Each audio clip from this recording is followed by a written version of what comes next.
Parte de la fe. O sea, mi fe tiene que tener una acción y parte de esa acción es el bautismo en agua. ¿Por qué? Porque el bautismo en agua es un testimonio público que yo doy. Esa es parte de mi testimonio público. Mi primera acción en el Señor, mi primer paso en el Señor tiene que ser el bautismo en agua. Usted se pone a ver que todos los que creían en aquel tiempo, lo primero que hacían era que creían y eran bautizados. Usted se pone a ver que cuando Pablo fue preso, justamente con Silas, y dice que estaban en la cárcel más adentro. Eso fue, no recuerdo en qué ciudad estaba Pablo en ese momento. No recuerdo. En Filipo creo que era, ¿no? Pero no sé, pero creo que era allá.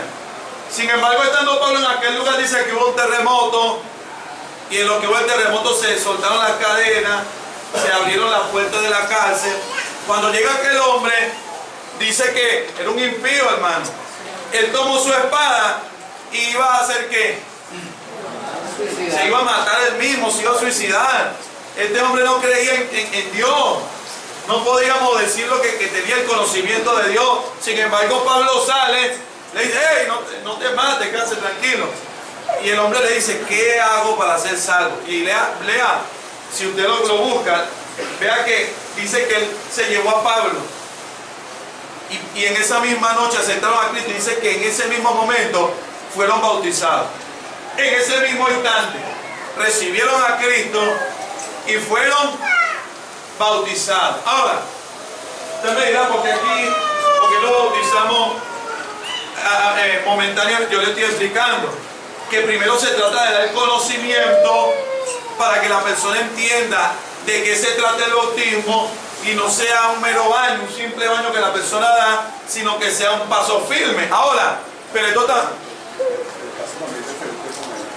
con el etíope, Felipe con el etíope. Él le dice, bueno, aquí hay agua, ya yo recibí a Cristo, ¿qué me puede impedir ser bautizado? Felipe le dijo, nada, vamos a bautizar. Ahora, yo quiero que usted me entienda esto. Nosotros aquí, vuelvo y le repito, no bautizamos, no se bautiza la persona momentáneamente cuando llega a Cristo, porque a veces la persona no maneja este conocimiento por nuestra cultura. A veces la persona piensa que, por lo menos las personas que vienen del mundo piensan que el bautismo que es el de los niños. Otros han aprendido otro tipo de bautismo, porque hay diferentes religiones. Nos movemos en una cultura muy diferente a la del pueblo de Israel, pero esto no justifica que a veces pasemos años dentro de la iglesia y no estemos bautizados. ¿Ven? Esto no justifica. Si este es el primer paso que nosotros deberíamos dar.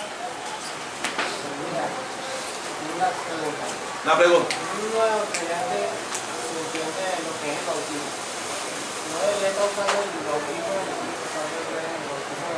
¿Cómo? No debería estar buscando el bautismo en el Espíritu Santo, el bautismo en agua. No. Escuchen. Y el bautismo del Espíritu Santo, por supuesto, que al yo llegar a los caminos del Señor, tengo que procurar el ser bautizado, el ser revestido por el Espíritu Santo de Dios. Eso es necesario.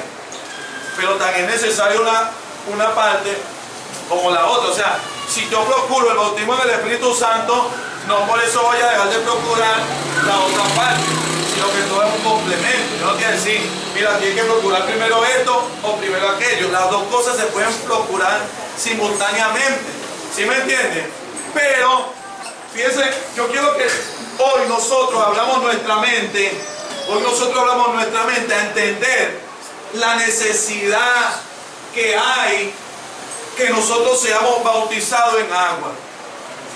Por eso le estoy diciendo, si usted entiende esto hoy y abre su mente y clarifica en su mente la necesidad que hay de ser bautizado en agua, usted va a volver loco desde hoy al pastor hasta que no lo bautice. Si no, usted simplemente se va a lo mejor a animar por un momento y después se va a desanimar. El bautismo en agua es necesario, vuelvo y repito, dice, no quitando, ahí abre un paréntesis, aquí está claro, dice, no quitando la inmundicia de la carne. Cuando usted salga de ahí, de esas aguas del bautismo no significa que usted va a salir transformado ya. No significa que usted va a salir de ese lugar siendo una nueva criatura. Eso no va a significar eso. Pero ahí va a haber un testimonio público ante Dios, ante los hombres, ante los mismos ángeles, ante todo, que usted ha determinado en su corazón tener una buena conciencia para con Dios, santificar su vida y vivir para Dios. Este primer paso que nosotros damos en el bautismo es demasiado necesario, porque cuando damos ese paso en Jesucristo somos bautizados en su muerte, para que ahora andemos en nueva vida, y por esa nueva vida en la que andamos, entonces seamos participantes de la salvación que Dios da. Escuche, aquel que pretende o que crea tal vez que no es necesario que haya muerte en nosotros, tal vez no ha entendido a profundidad que nosotros ya en el cuerpo, en el pecado en que estábamos en el mundo, le pertenecíamos a otro. Cuando nosotros andábamos en el mundo y vivíamos en pecado, le pertenecíamos a otro. Dígame. Por eso en el bautismo, cuando uno va a agua dice, muero para el mundo y vivo para Cristo. Pero también exacto, como dice aquí, el bautismo que corresponde a esto ahora nos salva. No quitando. No nos quita la inmundicia. Exacto, pero entonces ya el varón o la varona que es bautizado, procurando buscar a Dios verdaderamente, poco a poco va iniciando en la casa que es su corazón, su mente. Amén. Es así. Amén. Es así, amén. Fíjese usted, cuando yo estaba en el mundo, yo le pertenecía a otro. ¿A quién le pertenecía? Estaba casado, hermano, estaba casado, le pertenecía a Satanás. Cuando yo llego a Cristo, lo primero que yo tengo que hacer es ¿qué es lo que puede separar un matrimonio? ¿Qué es lo que puede separar un matrimonio? En Cristo la muerte. ¿Verdad? Bueno, en el mundo, pero el matrimonio instituido por Dios. Nosotros cuando estábamos en el mundo estábamos casados con el pecado y con la ley, estábamos bajo la ley, porque no estábamos bajo la gracia. La Biblia dice que el que no está bajo la gracia está bajo la ley. Estábamos casados, estábamos condenados por la ley, porque ni siquiera podíamos cumplirla. Y cuando hablo de que estábamos casados a Satanás era por el pecado, porque la Biblia dice que el aguijón de la muerte es el pecado. Entonces, cuando nosotros estábamos en el mundo, pertenecíamos al pecado, éramos esclavos del pecado. Cuando llego a Cristo, lo primero que yo tengo que procurar por medio del bautismo, no es que en el bautismo yo voy a morir, pero eso va a tener un simbolismo de que morí, fui sepultado y resucité de nuevo. Ahora, si yo morí, fui sepultado y resucité de nuevo, entonces ¿qué tengo que procurar yo? ¿Qué tengo que procurar? Una nueva vida. Lo carnal quedó allá sepultado. El viejo hombre quedó allá metido. Ahora no vivo yo, sino que vive Cristo en mí. Ahora, vuelvo y repito el texto, dice, no quitando la inmundicia de la carne, sino como la aspiración de una buena conciencia. O sea, yo voy a aspirar por medio del bautismo tener una buena conciencia para servirle a Dios. Habemos personas que a veces pensamos que el bautismo es para tener participación dentro de la iglesia. No, escuche, en el momento que nosotros llegamos a Cristo y decidimos servirle a Él, ya desde ese momento empezamos a tener participación como cuerpo de Cristo. Ya empezamos a pertenecer a la iglesia de Dios. Por eso es que algunos tal vez de una manera equivocada están esperando que pase el tiempo. A veces llegamos a Cristo y no, yo estoy esperando que pase el tiempo para arreglar mi vida, para poder bautizarme. ¿Quién dijo eso? ¿Quién dijo eso? Si en el mismo momento que llegamos a Cristo tenemos que procurar arreglar nuestras vidas, porque ahora no le pertenecemos al mundo, sino que le pertenecemos a Cristo. La palabra del Señor dice, para que seáis del que resucitó. O sea, Cristo, Él vivió en la ley, y conforme a la ley, Él caminó en esta tierra con un cuerpo como el de nosotros. Pero Él murió y también resucitó Y ahora yo, cuando llego a Cristo, necesito morir y resucitar. Si eso no sucede en mi vida, escuchen, no podemos vestirnos porque no vamos para ningún lado. Si en nuestra vida no es afectada, no es tocada por la muerte, la sepultura y la resurrección, escuchen, no podemos estar pretendiendo que le pertenecemos a Cristo o que vamos al cielo, porque al cielo no van las personas que vivan según la carne, para el cielo van las personas que vivan según Cristo. Entonces, ¿qué sucede? Para yo poder entender esto, el primer paso que yo tengo que entender en mi vida es que lo que yo tengo que procurar cuando llego a Cristo es que quitarnos ese muerto que tenemos encima.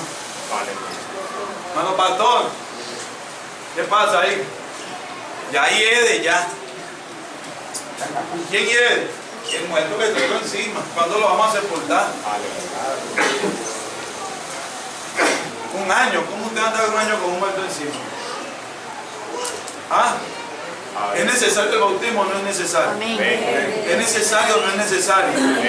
Terminamos pudriéndonos nosotros también, porque nos habituamos tanto a andar con ese muerto a cuesta que hasta nos terminamos contaminando nosotros también. Procuremos, si no lo hemos hecho, el ser bautizado en agua para que ese muerto que se ha sepultado una vez y podamos andar en nueva vida. Ahora, pasando ese primer paso que es el del bautismo y entrando en la nueva vida, entonces ya yo se supone que morí, fui sepultado, hablando del viejo hombre, y he nacido. Ahora, como decía el apóstol Pablo en lo que le decía en el libro de los Corintios, en el 1 Corintios capítulo 1, él le decía a la iglesia que eran carnales, que eran niños en Cristo. ¿Qué persona cuando llega a Cristo tiene el conocimiento de lo que debe hacer? Ninguna.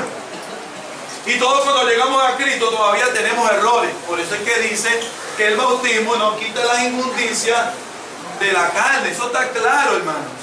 No significa por el hecho de que yo me bauticé no voy a seguir cometiendo errores. Claro que voy a cometer errores. Ahora voy a tener la aspiración de una buena conciencia para con Dios. Es otra cosa. Ahora, cuando yo muero y resucito, sigo, vamos a decirlo así, batallando con mi propia carne. Sigo siendo niño espiritual. Sigo teniendo diferentes situaciones en mi vida. Sigo con esa condición. Ahora, lo que hablaba mi hermano, nosotros tenemos que tenerlo aquí en claro, presente, que es la fe. Nosotros recibimos a Cristo por medio de ¿qué? ¿Por medio de qué? ¿Qué actuó primero? Vino la palabra produjo ¿qué?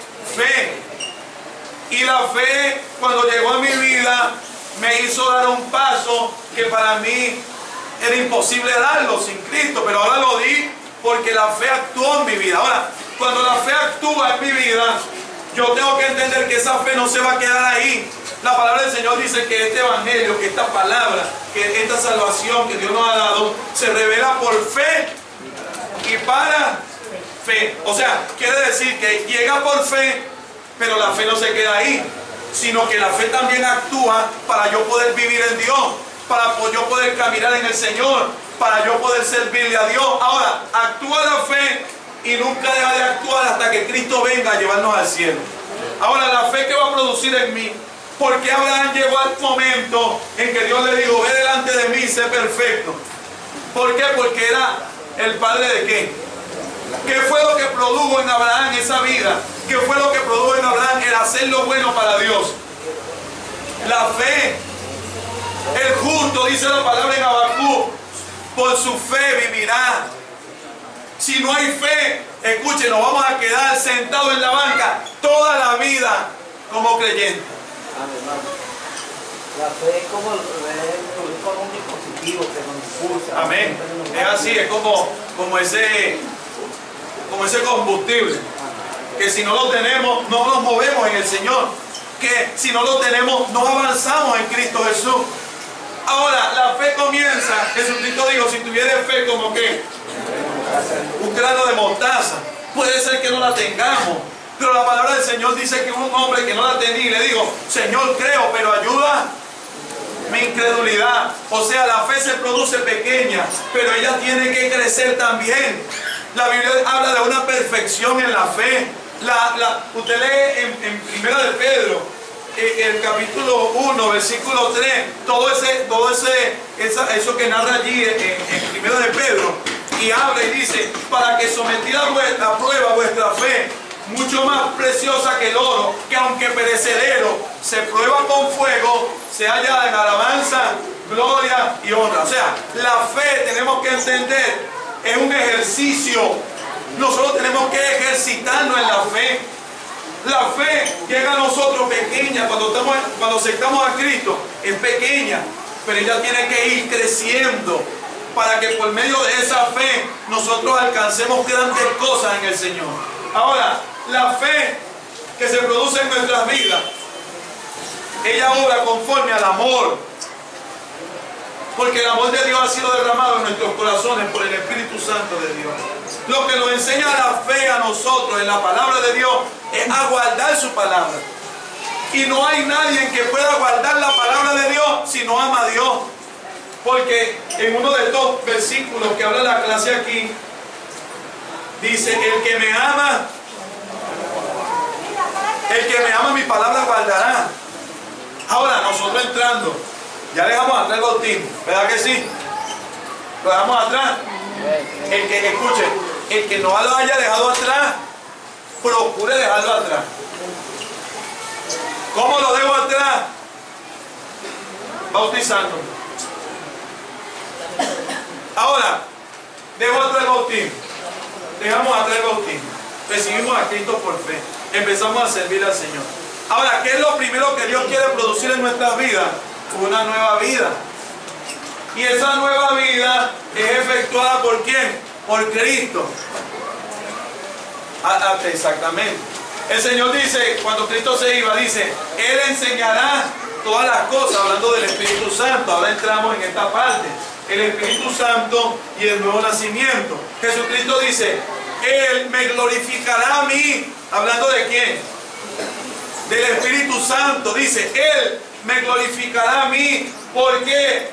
Porque tomará de lo mío y os lo hará saber. Fíjese, el trabajo que hizo Cristo un día, ¿cuál fue el trabajo de Cristo? Glorificar a quién. ¿Por qué? Porque Él tomaba de lo de quién. De lo del Padre y se lo daba a sus discípulos. Ahora vemos al Espíritu Santo haciendo la misma función de quién. De Cristo. Fue necesario que Cristo estuviera en este mundo y mostrara por medio de su vida al Padre. Pero fue necesario que también, como un ser humano que era, que muriera por nosotros, pagara por nuestros pecados y que caminara también entre nosotros en cuerpo glorificado. ¿Cuánto tiempo tuvo Cristo en esta tierra con cuerpo glorificado? Como 40 días, ¿verdad que sí? 40, 30 y tantos días estuvo Cristo en esta tierra con cuerpo glorificado. Y dice que le enseñó a sus discípulos. ¿Con qué propósito Él le enseñó? Para que ellos entendieran que ya no le pertenecen a aquel que era según la carne, que era según la ley. Cristo vino según qué, dice la Biblia. Cristo vino según qué. Vamos a decir, estamos claros. Jesucristo vino según qué, dígalo duro, hermano. Según la ley. La Biblia lo dice, ¿según qué? La ley. Lo están diciendo nada más. Jesucristo vino según qué. Según la ley. Según la ley, Él vivió justamente en esta tierra. Pero según la ley, Él murió también para darnos redención. Y vivió en cuerpo glorificado para que nosotros entendiéramos que ya no vivimos según la ley, sino según un nuevo hombre. Jesucristo murió y resucitó y anduvo en esta tierra en nueva vida, para que usted y yo, por medio de esa vida, la Biblia dice que la vida de Cristo es la que nos salva. Es necesario que Cristo sea insertado en nosotros a tal punto que digamos, como dijo el apóstol Pablo, no vivo yo, sino que vive Cristo en mí. Y usted sabe qué es lo que pasa muchas veces con nosotros, que ese proceso que tenemos que vivir nosotros para poder crecer en el Señor se estanca. ¿Por qué se estanca? Porque dejamos de orar. Ahí entra la parte de nuestras acciones. La oración, hermano, un creyente sin oración es muy difícil que pueda vivir en el Espíritu. Difícilmente. Un creyente sin lectura de la palabra difícilmente puede mantenerse firme en el Señor. Quiere decir que yo voy a hacer estas cosas para ser salvo. ¿Para qué las voy a hacer? Dígame. Para estar en obediencia con Dios. ¿Para qué más? Para vivir en el Espíritu. Para vivir en el Espíritu. Para alcanzar a Cristo. Ya yo no voy a estar luchando, como yo le decía en estos días, que a veces vemos los creyentes ya en el Señor, que están luchando para ser salvos. ¿Ah? ¿Cómo estamos aquí? Estoy batallando para ser salvo. Para mantener la salvación. No creo que una persona que esté luchando para ser salvo venga a Cristo y pueda irse al cielo.